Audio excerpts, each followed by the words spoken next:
Hello, welcome back to my channel. এসে গেছি একটা খুব ছোট্ট ভিডিও নিয়ে। তো আজকে নীল ষষ্ঠী।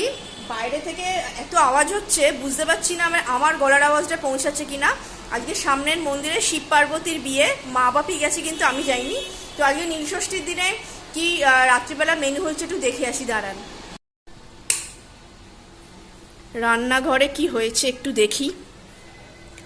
আজকে দুপুরবেলা মা সাবু খেয়েছে। আমি যেহেতু ভাত খেতে একদমই ভালোবাসি না, ওই জন্য আমিও মায়ের সাথে সাথে একটুখানি সাবু খেয়ে নিয়েছি। তো এখানে কি আছে, পটল ভাজা, পটল ভাজা, বেগুন ভাজা। আমি যেহেতু বেগুন খাই না, ওই জন্য আমার জন্য পটল ভেজেছে। আর এইখানে আছে কড়াইশুঁটির কচুরি রেডি। কড়াইশুঁটির পুর তৈরি করে ময়দা মেখে তার ভেতর পুর ভরে লেচি করে একদম রাখা হয়েছে।